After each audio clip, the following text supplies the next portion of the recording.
ان کے بارے میں ابتدائی رپورٹس میں کہا گیا تھا کہ اسرائیلی خفیہ ادارے موساد نے اس میں دھماکہ خیز مواد بھرا تھا۔ اب معلوم ہوا ہے کہ پیجرز تائیوان یا سویڈن کے کسی کمپنی نے نہیں بنائے تھے، بلکہ خود اسرائیل نے تیار کیے تھے۔ امریکی اخبار نے خصوصی رپورٹ میں بتایا کہ اسرائیلی خفیہ ادارے موساد نے جعلی کمپنیاں بنا کر پیجرز کے آرڈر وصول کیے اور پھر حماس کے آرڈر کے مطابق دھماکہ خیز مواد والے پیجرز تیار کر کے ان کی ڈیلیوری دی۔ رپورٹ میں بتایا گیا ہے کہ اسرائیل نے ایک جعلی کمپنی بنائی۔ تائیوان کے ایک فرم کے ساتھ لائسنسنگ ایگریمنٹ کے تحت اس جعلی کمپنی نے پیجرز تیار کر کے حماس کو فراہم کیے۔ اسرائیل کی جعلی کمپنی ہنگری میں رجسٹرڈ تھی، وہیں یہ پیجرز تیار کر کے ان میں دھماکہ خیز مواد والے بورڈ فٹ کیے گئے۔ اسرائیل نے اپنی کارروائی کو پوشیدہ رکھنے کے لیے 2 دیگر فرضی کمپنیاں بھی بنائیں۔ امریکی اخبار نے بتایا کہ سب کچھ اتنا سادہ نہیں جتنا ابتدا میں لگتا تھا، اب تفصیلات سامنے آتی جا رہی ہیں۔ اسرائیل نے مجموعی طور پر 3 جعلی کمپنیاں بنائیں تاکہ پیجرز تیار کرنے والوں کی شناخت مکمل طور پر چھپائی جا سکے۔ اسرائیل کی جانب سے پہلی بار پیجرز سال 2022 میں لبنان بھیجے گئے۔ اس کے بعد جب حسن نصر اللہ نے حزب اللہ اراکین کو موبائل فون کا استعمال ترک کرنے کے لیے کہا تو حزب اللہ نے پیجرز کی مزید کھیپیں منگوائیں۔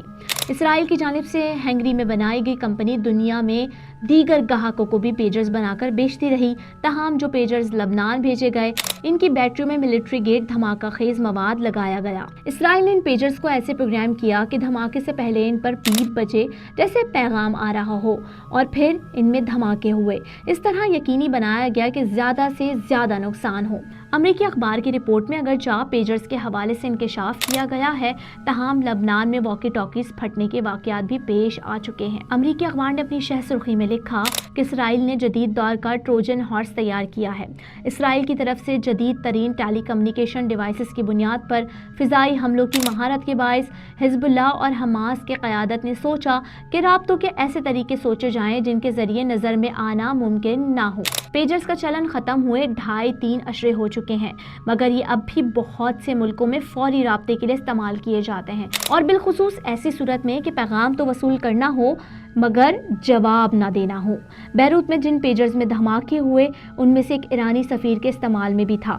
اس پیجر کے دھماکے سے سفیر کی آنکھ متاثر ہوئی۔ لبنان سے بڑے پیمانے پر پیجرز کو آرڈر دیے جانے پر اسرائیلی خفیہ ادارے نے BSE کنسلٹنٹ کے نام سے ایک جعلی کمپنی قائم کی۔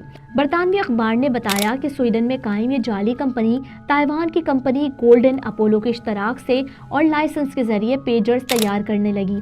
بہرحال BSE کنسلٹنٹ کے CEO پیجرز تیار کرنے کے عمل میں شریک ہونے کی تردید کر رہے ہیں۔ کرسٹیانا بارسونی آرکیڈا نے ایک بیان میں کہا کہ ان کی کمپنی محض ایک لنک تھی، اس نے پیجرز بنانے کے عمل میں حصہ نہیں لیا۔